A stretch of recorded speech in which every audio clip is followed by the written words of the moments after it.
Ikinagalak ng mga Caviteño ang isinagawang town hall meeting kay senatorial candidate Pastor Apollo C. Kibuloy.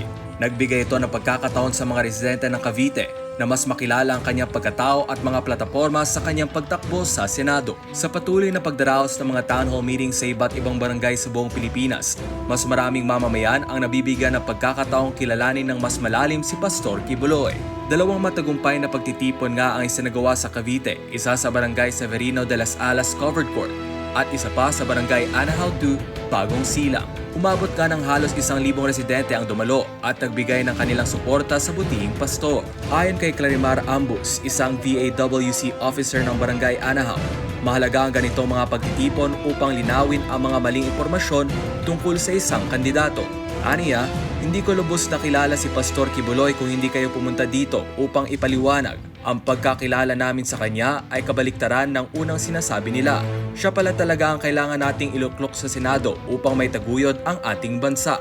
Ganito rin ang pananaw ni Maria Giagamay, konsihal ng barangay Anahaw. Aniya, napaka-importante po talaga na nagpapakilala. Kasi sa balita po iba, pero mula nang makilala na namin siya, mas maganda po na isa siya sa mga makaupo sa Senado. Lalong-lalo na sa mga hindi pinakikinggan pagdating sa hustisya. Samantala, binigyan din ni Honorable Julito Abellanosa, punong barangay ng Severino de las Alas, ang kahalagahan ng patas na pangangampanya. Importante po talaga ito dahil nailalabas sa mga kandidato ang kanilang karapatan na ipakilala ang sarili at ipahayag ang kanilang plataporma. Hindi tayo dapat magpadikta sa kung sino ang dapat nating iboto. Dapat tayong makinig at mag-isip para sa kapakanan ng buong Pilipinas at ng ating mga kababayan. Ani Abellanosa.